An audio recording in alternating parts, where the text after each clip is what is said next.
Assalamualaikum warahmatullahi wabarakatuh. Selamat datang kembali di channel Om Riz Official. Untuk kisah kali ini masih ada sebuah cerita dari tulisannya Pijar Horor. Dan untuk kisah yang akan saya bawakan kali ini, sebuah kisah yang berjudul Pengantin Siluman Ular.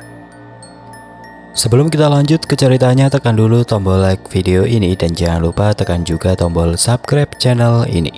Nyalakan juga lonceng notifikasinya agar tidak ketinggalan cerita-cerita lainnya. Dan seperti apa untuk kisah kali ini? Langsung saja kita masuk ke ceritanya.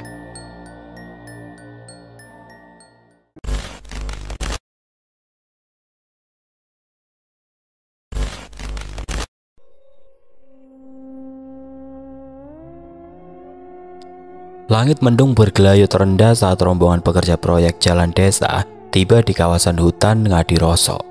Di antara para pekerja yang sibuk memeriksa kontur tanah dan menyusun penanda proyek, Arif mengangkat topinya, mengusap keringat, lalu menyipitkan mata menatap ke arah rimbunan pepohonan tua. "Ayo, cepetan surveinya, keburu hujan, bikin patok sampai pos terakhir."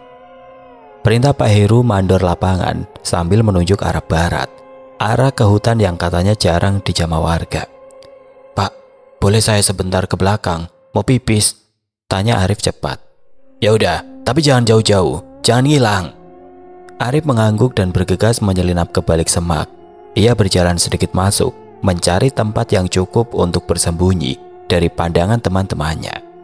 Semak berduri menyambut, batang-batang pohon besar menjulang tinggi, dan suara jangkrik bersautan seperti mengiringi langkahnya. Ia tidak sadar telah melangkah lebih dalam dari yang ia niatkan, tapi nalarnya menolak rasa aneh yang sempat menggelitik tengkuknya.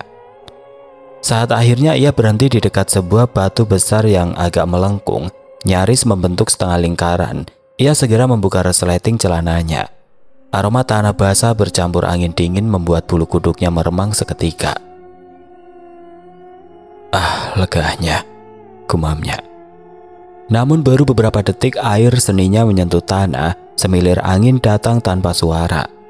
Daun-daun kering di sekitar kakinya bergetar seperti disentuh tangan tidak terlihat. Hening, suara jangkrik seolah berhenti mendadak.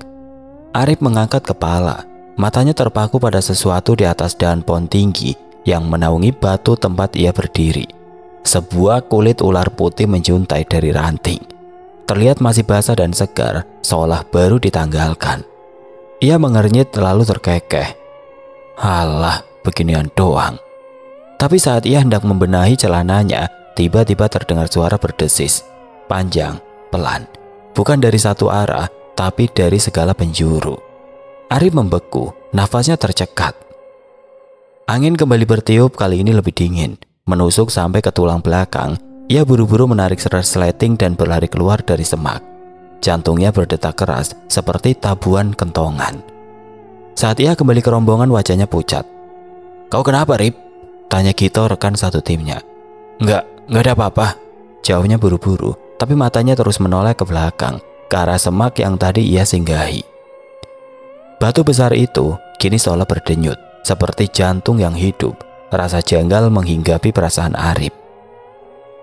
2 hari setelah insiden di hutan, Arif menutup pintu rumah mungil di pinggiran desa Ngadiroso. Tembok bataku putih berderak saat angin menerpa. Di dalam kipas tua berputar pelan. Suaranya bersaing dengan batuk halus Rina. "Kamu baik-baik saja?" tanya Arif, meletakkan tas di meja. Rina mengelus perutnya yang mulai membunjit. "Cuma agak mual, biasa." Sore itu Rina berbaring di kamar, udara tiba-tiba terasa mencekik. Langit di luar berubah kelabu, jangkrik-jangkrik mendadak terdiam. Matanya terbuka perlahan, perutnya terasa berat dan dingin seperti es. Seekor ular putih sebesar lengan orang dewasa merayap di atas perutnya. Tubuhnya yang licin bergerak lambat, kepala segitiga mengangkat, mata kuning menatap langsung ke matanya. "Tidak." Ular itu menyelusup masuk melalui pusar, bukan hanya permukaan. Ia merasakan tubuh dingin itu menembus kulitnya, seperti ditelan daging. Sensasi licin dan dingin menjalar ke dalam rahimnya. "Arif!" Suara tepukan sepatu di halaman berhenti. Pintu kamar terbaring. "Ada ular masuk ke tubuhku." Arif memindahi kamar dengan mata liar. Bantal diangkat, lemari dibuka, kolong ranjang diperiksa. tidak ada apa-apa. Gak ada apa-apa, Rin. Bukan mimpi, aku sadar dia masuk ke rahimku. Rina meremas selimut, air mata membasahi pipinya. Aku masih bisa ngerasa dia di sana, dingin, bergerak. Tangan Arif gemetar saat membaringkan istrinya kembali. Tengkuknya dingin, sesuatu tidak beres. 3 jam kemudian Rina meringis di tempat tidur, tangannya mencengkram spray. Sakit, perutku sakit sekali, Mas. Arif berdiri gelisah. Aku bawa ke bidan ya. Hujan deras tiba-tiba mengguyur, air seperti tirai tebal menutupi jendela. Jalan tanah di luar pasti berubah jadi lumpur. Di ruang tengah, Aldi menggambar dengan krayon biru. Tiba-tiba tangannya berhenti, krayon jatuh ke lantai dengan bunyi tok pelan. Anak itu berdiri kaku, matanya kosong, menatap dinding kamar orang tuanya. Ular! Arif berlari ke ruang tengah. Aldi berdiri dengan tangan gemetar, matanya membesar. Ayah, ular itu, dia melilit perut ibu. Aldi, kamu bicara apa, nak? Adik di perut mama, dimakan. Tubuh Aldi roboh. Kepala kecilnya membentur lantai dengan bunyi tumpul. Aldi! Arif berlutut, mengguncang tubuh anaknya. Tidak ada respon. Dari kamar jeritan Rina memecah keheningan. Arif, darahnya banyak. Arif berlari ke kamar, Rina terbaring dengan kaki terangkat. Darah segar mengalir deras di antara paha. Spray putih berubah merah. Tolong aku, bisik Rina, air matanya bercampur keringat. Sakit sekali. Arif berdiri di ambang pintu, tubuhnya bergetar, anaknya pingsan, istrinya berdarah dan hujan terus mengguyur seperti tidak akan berhenti. Tuhan, apa yang terjadi dengan keluargaku? Sudah 5 hari sejak keguguran itu, Rina masih dirawat di rumah sakit kecil milik Yayasan Keagamaan di kota kecamatan. Wajahnya pucat, matanya kosong, dan ia lebih banyak diam sejak kejadian malam itu. Ibu mau makan? Tanya suster berkerudung putih. Rina menggeleng pelan. Tidak. Seharusnya ibu makan. Tubuh ibu butuh energi. Tidak ada selera. Suster menghela nafas. Suami ibu tadi telepon, bilang mau kesini sore. Rina menoleh ke jendela. Langit mendung, seperti awan tebal menutupi matahari. Aldi gimana? Dia bilang masih demam, tapi sudah agak mendingan. Demam berapa hari? 3 hari. Rina menutup mata. Semuanya kacau. Sementara di rumah kontrakan, Aldi tergeletak lemah. Tubuhnya panas, wajahnya pucat seperti selembar kain basah. Dokter desa bilang hanya demam biasa, tapi Arif tahu ada yang berbeda. Ayah, bisik Aldi, matanya setengah terbuka. Iya nak, ular itu masih ada. Arif mengelus dahi anaknya. Tidak ada ular, Aldi. Sudah ayah cek. Ada ya, dia nungguin. Nungguin apa? Nungguin ayah tidur. Arif mengerutkan dahi. Maksudnya, dia mau main sama ayah. Setiap malam anak itu merintih dalam tidur, berkeringat dingin, kadang menangis tanpa suara, menyebut satu kata yang sama, ular, ular putih. Arif belum tidur sejak 2 hari, matanya sembab, tubuhnya lelah, pikirannya tumpul. Ia duduk di kursi plastik di samping ranjang anaknya, menatap langit-langit rumah yang retak halus. Ya, gak tidur? Tanya Aldi. Gak bisa tidur. Takut, aku juga takut ya, tapi aku lawan. Arif tidak menjawab, ia takut tapi tidak bisa bilang pada anaknya. Bagaimana mungkin Aldi, anaknya yang berusia 8 tahun, bisa sedewasa ini? Ia memeluk putranya itu. Ayah tidur aja, aku jagain ayah. Kamu yang sakit, ayah yang jagain kamu. Senyum Arif mekar melihat anaknya dengan sorot mata anak kecil, gaya bicara sok dewasa. Aku udah gak takut lagi. Yakin? Iya, aku berani. Tengah malam, Arif akhirnya terlelap. Tapi bukan tidur biasa. Ia bermimpi. Ia berada di sebuah ruangan gelap. Lantainya lembab, dindingnya berlapis lendir bening. Ia telanjang dada, dan tubuhnya terasa ringan, seperti melayang. Nafasnya pendek, jantungnya berdebar. Siapa di sana? Suara gaungnya bergema, seperti di dalam gua besar. Dari balik kabut muncul sosok perempuan, wajahnya cantik luar biasa, kulitnya pucat, rambutnya panjang menyentuh tanah. Ia merayap mendekat, gaunnya seperti sisik mengkilap. Kamu siapa? Perempuan itu tidak menjawab. Ia terus mendekat, mata kuningnya menatap lekat. "Jangan mendekat." Perempuan itu naik ke atas tubuh Arif. Tangannya dingin, namun membakar kulitnya. Bibirnya menyentuh leher Arif, lalu turun ke dadanya.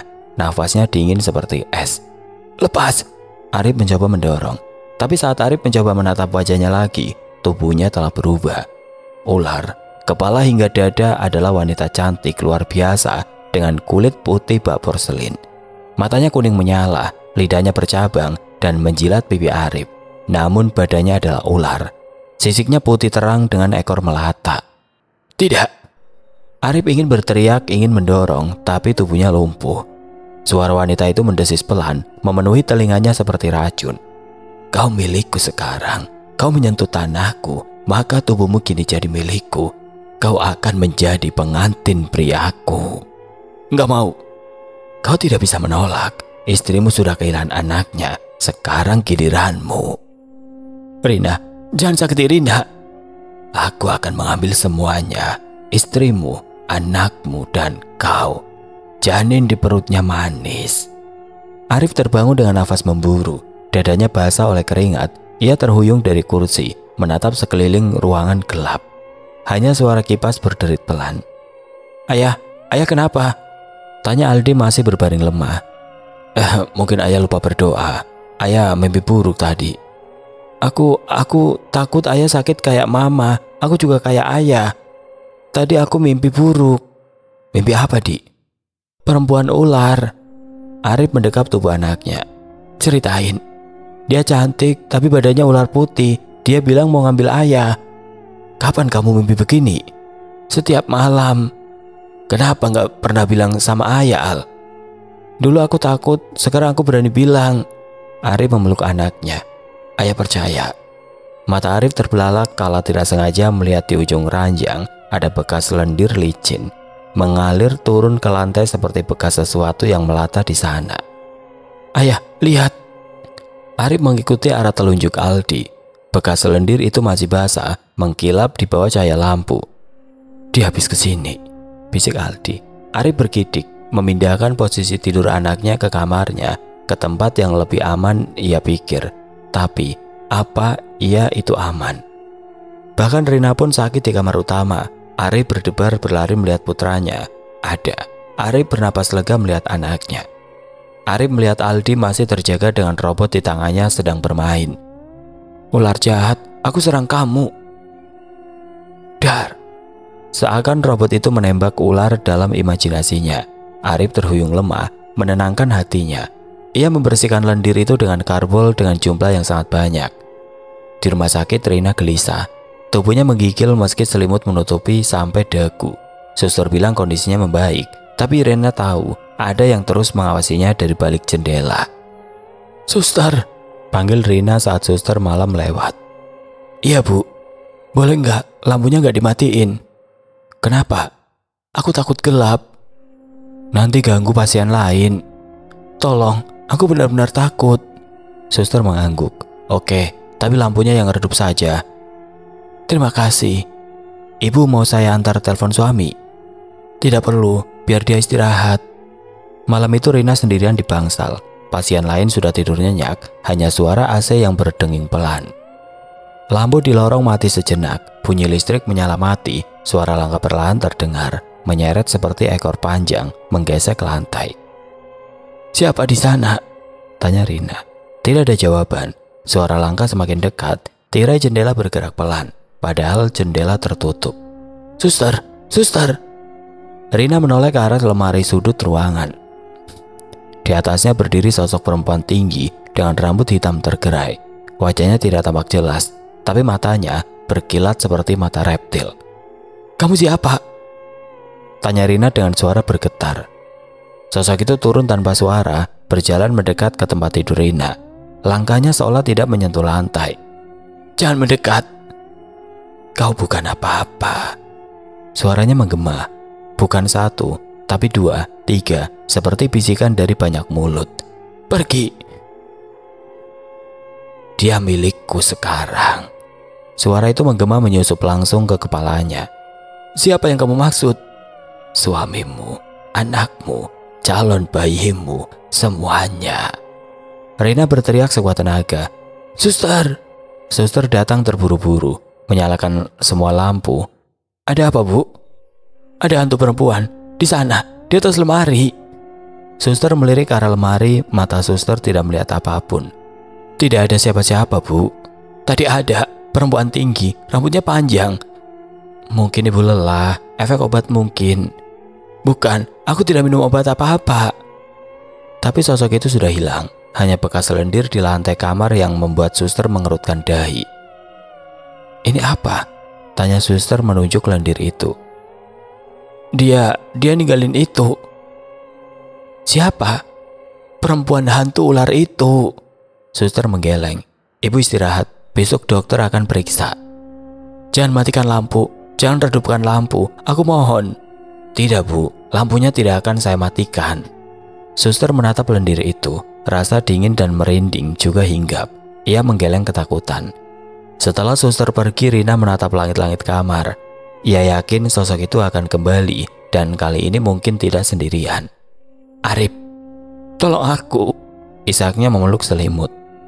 Di rumah kontrakan, Arif merasakan telinga kirinya berdenging. Sesuatu terjadi pada Rina. Ia yakin. Aldi, ayah ke rumah sakit sebentar. Ikut ya, aku ikut. Iya, kamu boleh ikut. Ayah khawatir sama ibu. Kamu masih sakit. Pakai jaket dan alas kaki ya. Aldi mengangguk patuh. Aku takut sendirian. Arif menatap wajah pucat anaknya. Oke, kita pergi bareng. Kita harus cepat. Arif menggendong Aldi, menyalakan motor. Malam itu terasa lebih dingin dari biasanya. Angin bertiup kencang seperti membawa bisikan-bisikan halus yang tidak bisa dimengerti. Ayah, kita harus hati-hati. Kenapa? Dia tahu kita akan ke sana. Siapa? Perempuan ular itu. Arif memacu motor lebih cepat. Ia harus sampai ke rumah sakit sebelum terlambat. Kembali dada Arif berdebar tidak karuan. Apa mau wanita ular itu? Kenapa begitu tega siluman itu mengganggu keluarganya? Pertanyaan itu terus muncul di benaknya. Sejak mimpi terakhir itu, Arif memutuskan ia tidak bisa membiarkan Aldi tinggal di rumah ini lebih lama. Pagi itu tanpa banyak bicara, ia mengantar Aldi ke rumah ibunya di desa sebelah. Perjalanan sekitar 30 menit naik motor, tapi terasa seperti menarik nafas ke udara segar. Ayah, kenapa kita pergi pagi-pagi? Tanya Aldi memeluk pinggang ayahnya dari belakang. Ayah mau kamu main sama nenek dulu. Berapa lama? Beberapa hari, sampai ibu sembuh. Aldi diam sejenak. Ayah takut ya? Arif mengerem motor pelan. Kenapa kamu bilang begitu? Tangan ayah gemetar. Arif melirik tangannya di setir. Benar, tangannya bergetar tanpa sadar. Ayah cuma lelah. Bohong. Aldi, ayah takut sama ular itu kan? Motor berhenti di pinggir jalan. Arif menoleh ke belakang menatap wajah anaknya yang pucat. Kamu masih mimpi? Bukan mimpi ya, aku lihat beneran. Lihat apa? Semalam waktu ayah tidur di kursi, ada ular putih besar masuk kamar. Dia naik ke tempat tidur ayah. Terus dia berubah menjadi perempuan cantik. Arif menelan ludah. Terus dia cium ayah. Ayah tetap tidur tapi ayah keringetan banyak, kayak lagi sakit. Apa berat sekali ularnya ya? Aldi, itu mungkin bukan mimpi. Aku bangun beneran, mataku terbuka. Dia lihat aku, terus dia senyum. Senyumnya serem ya. Arif memeluk anaknya. Tubuh kecil itu gemetar di pelukannya. Ayah percaya. Ayah gak marah. Enggak, ayah malah berterima kasih kamu mau cerita. Ayah, aku gak mau dia makan ayah. Ular itu gede banget ya. Suaranya Aldi kini gemetar. Gak akan, ayah janji.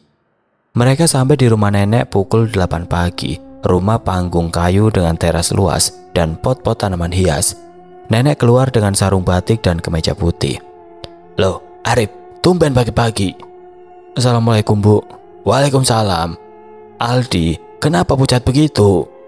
Habis sakit demam, makanya saya bawa ke sini biar ada yang jagain. Nenek memeluk Aldi. Kasihan cucu nenek. Udah makan? Belum, Nek.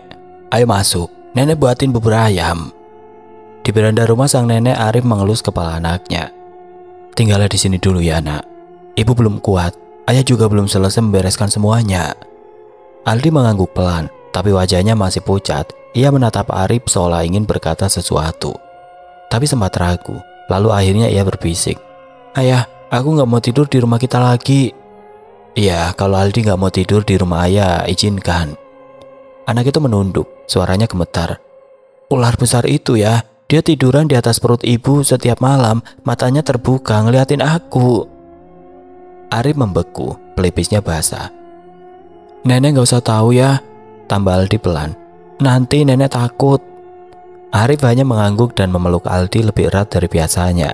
Di matanya anak itu terlalu kecil untuk tahu semua ini.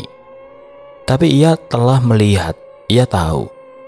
"Ayah akan selesaikan semua ini," bisik Arif di telinga anaknya. "Gimana caranya?" "Ayah belum tahu, tapi ayah janji akan cari cara." "Ayah hati-hati ya." "Iya." "Jangan sampai diambil ayah." "Gak akan." Nenek keluar lagi dari dapur. "Arif, kamu mau sarapan dulu." "Tidak bu, saya mau ke rumah sakit, Rina masih dirawat." "Gimana keadaannya?" "Lagi pemulihan, doakan saja." "Pasti saya doakan." "Aldi, ayahmu mau pergi, peluk dulu." Aldi memeluk Arif erat-erat. "Ayah, kalau ada apa-apa telepon nenek." "Iya." "Jangan lupa makan." "Iya." "Jangan tidur sendirian." Arif tersenyum pahit. "Ayah usahakan." Saat motor Arif sudah menghilang di tikungan jalan, Aldi masih berdiri di beranda. Nenek menepuk pundaknya pelan. "Ayo masuk nak, angin pagi tidak baik untuk orang sakit." "Nenek, boleh nggak aku tidur sama nenek?" "Boleh, kenapa?" "Aku takut tidur sendirian." "Takut apa?" Aldi melirik ke arah jalan yang dilalui ayahnya. "Takut mimpi buruk." "Nenek akan jagain kamu. Nenek doa-doa biar mimpi buruknya hilang." "Aldi takut hantu, Nek."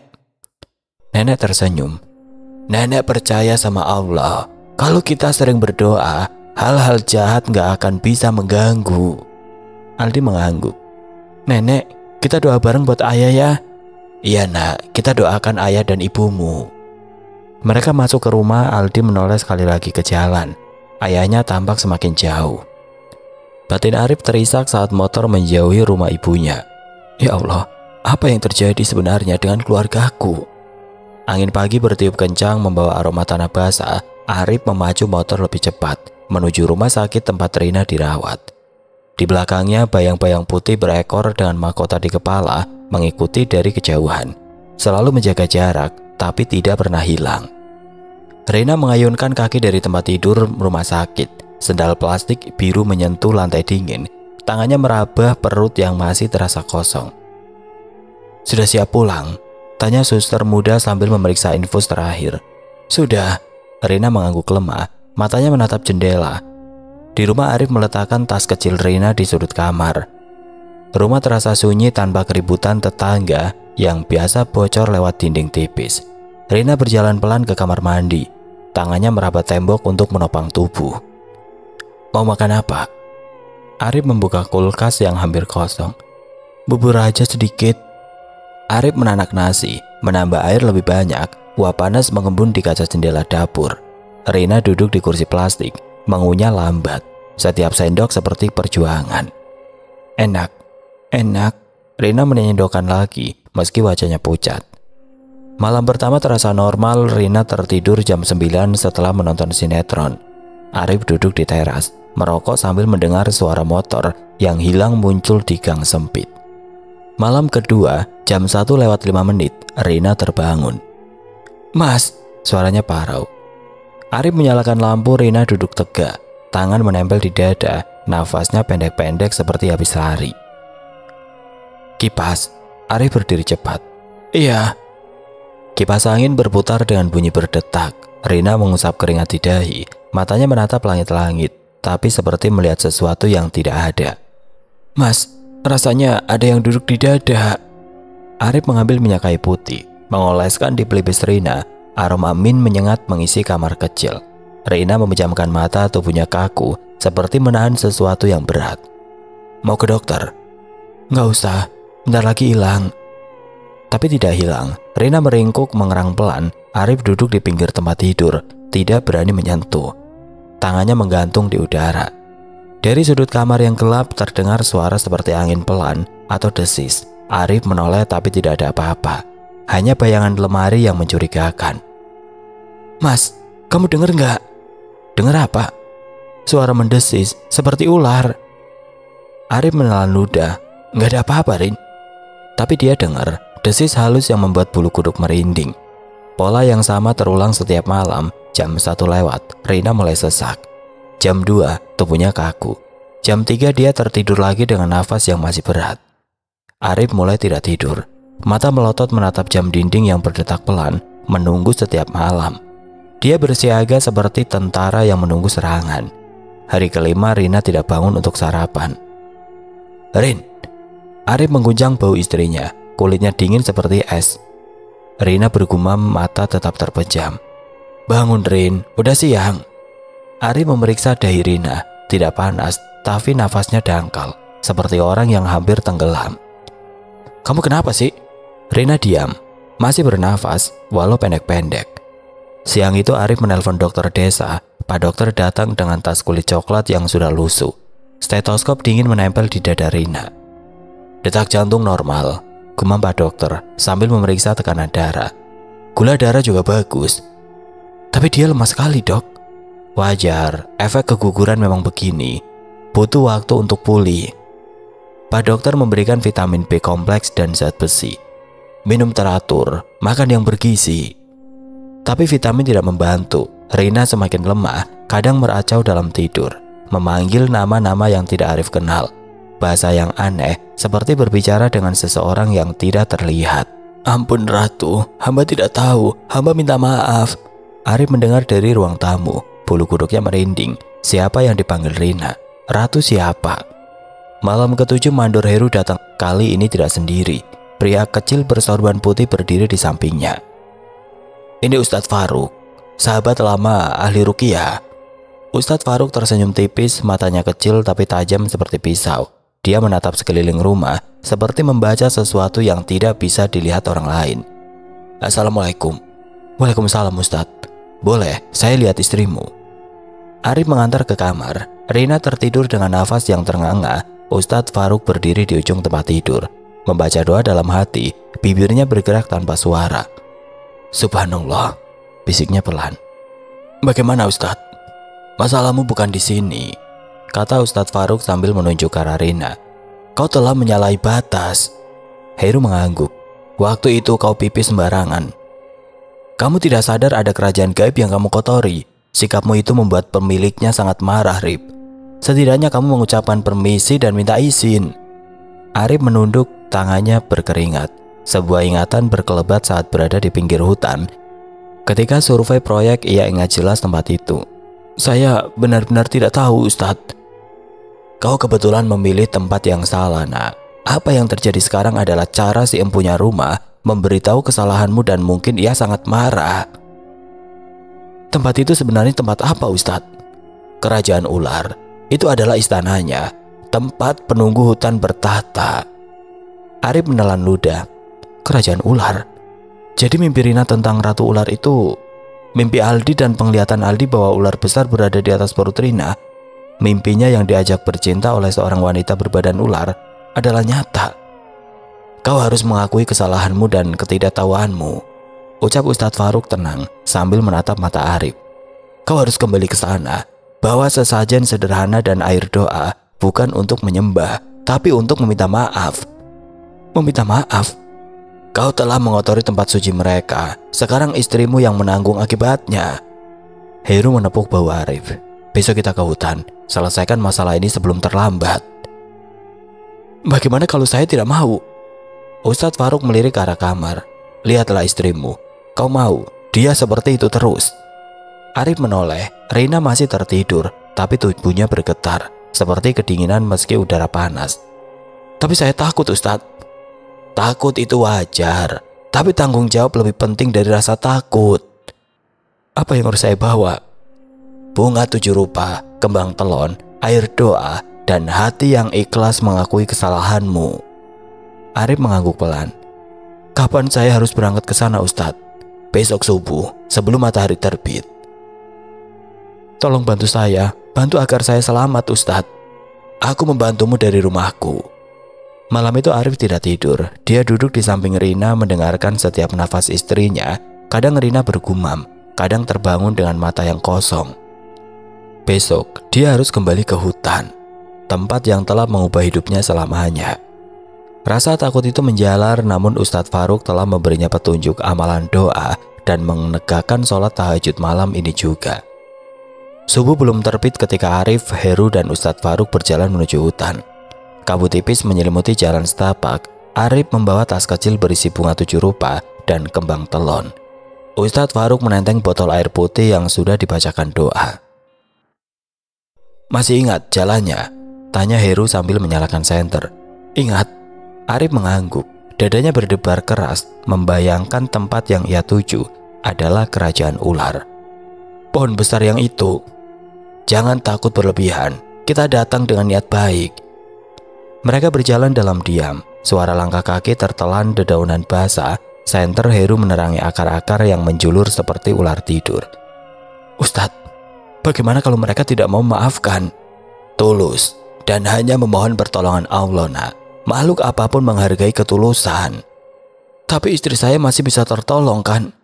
"Percaya pada Allah, Dia yang mengatur segalanya." Hutan semakin dalam, pepohonan tinggi menghalangi cahaya bulan. Arif mengenali jalan ini, kakinya berbelok ke kiri. "Ini dia," kata Arif pelan. Pohon besar itu berdiri megah di tengah-tengah batangnya sebesar pelukan 3 orang dewasa, lembab dan dingin hawanya. Tempat Arif buang air kecil tanpa permisi, tempat yang mengubah hidupnya. Angin tiba-tiba saja berhenti. Benar, daun-daun yang tadi bergerak pelan kini diam total, seperti hutan menahan nafas. "Kita mulai." Ustadz Faruk mengambil botol air, membacakan ayat-ayat suci dengan suara pelan. Arif duduk bersila di tanah, menatap pohon besar, tangannya berkeringat dingin. "Saya tidak tahu siapa yang saya ganggu," ucap Arif dengan suara gemetar. "Saya manusia bodoh yang tidak mengerti adat." Angin masih diam, tapi ada sesuatu yang berubah di udara, seperti ada yang mendengarkan. "Tapi tolong, maafkanlah perilaku saya. Jangan ambil istri dan anak saya." Mata Arif mulai terasa berat, kepalanya oleng, pandangannya kabur. "Ustadz," bisiknya lemah. "Biarkan," kata Ustadz Faruk. "Mereka mau bicara denganmu." Arif merasakan tubuhnya melayang, dunia di sekelilingnya berputar. Lalu ia berdiri di tempat yang sama sekali berbeda. Langit di atasnya merah kelam seperti senja yang tidak pernah berakhir. Udara panas dan lembab membuat nafas terasa berat. Di depannya berdiri sebuah singgasana batu besar dengan ukiran sisik keemasan yang berkilau. "Kau datang kembali." Suara itu mengalir seperti air. Arif menoleh. Sosok itu turun dari singgasana dengan gerakan yang mempesona. Tubuhnya panjang bersisik putih mutiara, melingkar dengan lekuk yang memikat. Terlalu indah dan mewah mutiara yang membalut tubuh ularnya. Dari pinggang ke atas ia adalah perempuan yang luar biasa cantik. Kulitnya halus seperti porselin, rambutnya panjang berkilau, dan matanya menyimpan keabadian. "Untuk menyerahkan dirimu padaku." Arif menelan ludah. "Aku tidak tahu cara menebus semuanya. Aku minta maaf telah melukai perasaan dan harga dirimu, telah mengotori tempat tinggalmu. Aku Arif, memohon maafmu." Ratu ular itu tersenyum. Senyum dari bibir yang indah, namun kenapa begitu menyeramkan bagi Arif.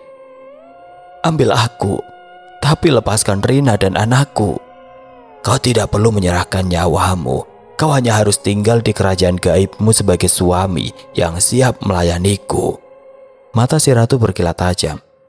"Tidak, ampun Tuan Ratu, maafkan aku. Aku sudah bersumpah kepada Allah lewat akad bahwa hanya mencintai Rina istriku seorang." Kau mencintai manusia itu dengan seluruh jiwamu." "Iya, maafkan aku Ratu.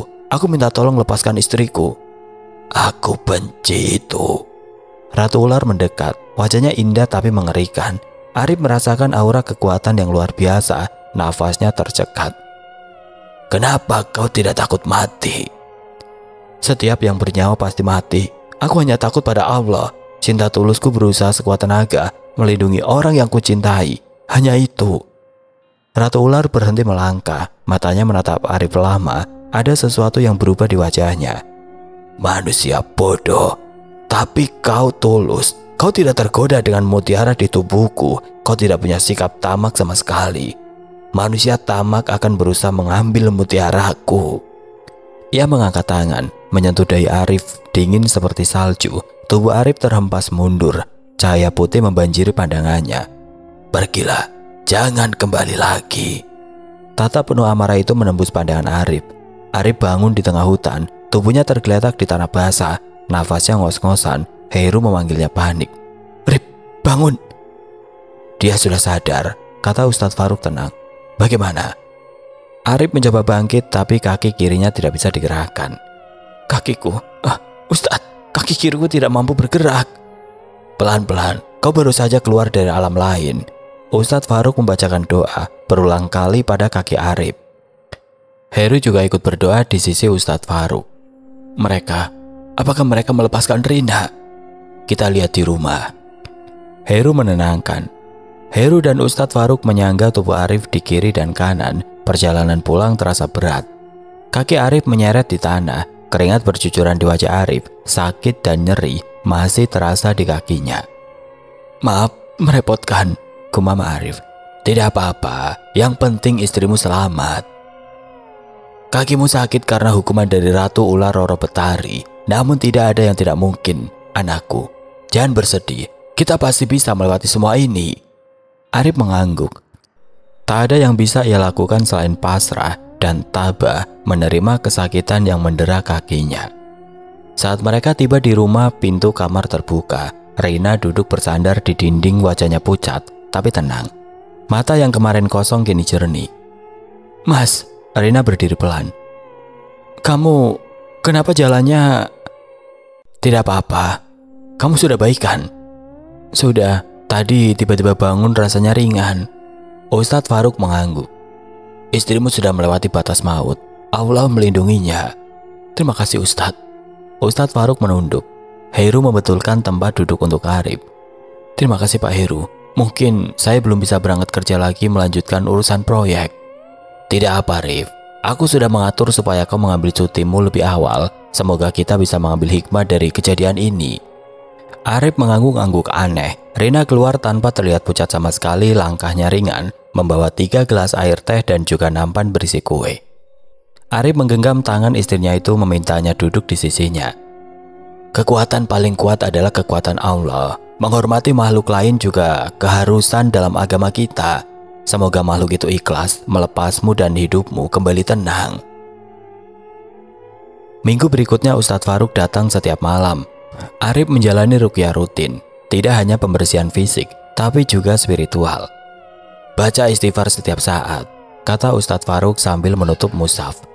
Lidahmu harus lebih sering basah oleh zikir daripada keluhan.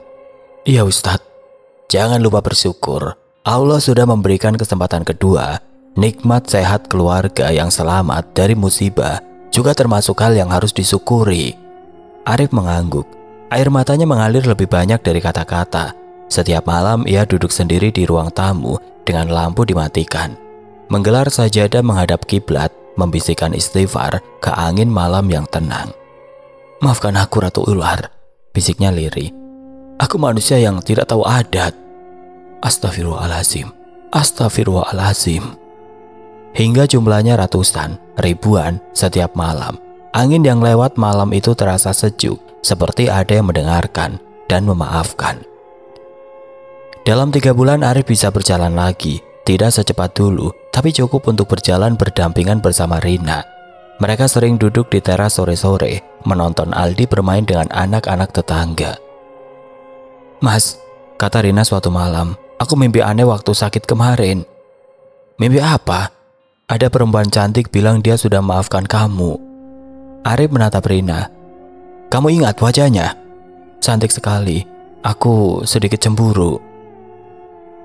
Aku tetap menyayangimu. Arif mengecup kening istrinya. Rina mengangguk. Arif tersenyum. Kehati-hatian dalam bersikap dan bertindak memang jadi pelajaran paling berharga dalam kisah hidupnya. Sore itu ia pulang dengan hati tenang. Di rumah Rina sudah menyiapkan makan malam. Setelah ini kita akan menjemput Aldi di rumah ibuku.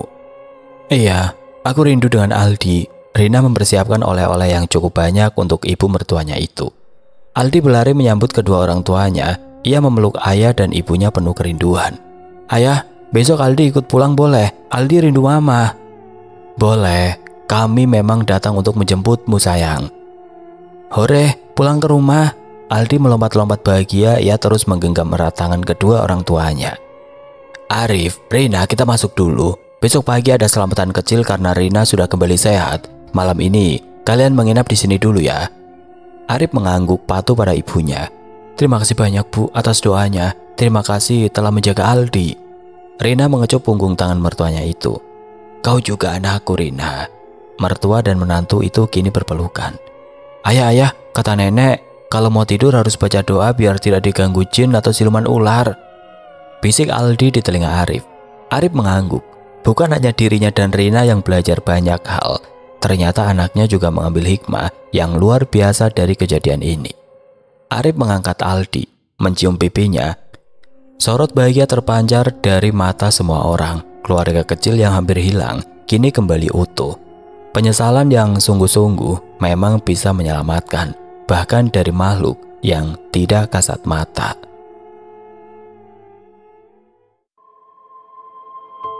Oke teman-teman, sekian untuk kisah kali ini. Semoga apa yang sudah saya bagikan dalam kisah ini dapat dijadikan pembelajaran untuk kita semua. Dan buat teman-teman yang baru bergabung, jangan lupa untuk like, komen, share, serta subscribe channel ini. Dan nyalakan juga lonceng notifikasinya agar tidak ketinggalan cerita-cerita lainnya. Dan akhir kata, wassalamualaikum warahmatullahi wabarakatuh.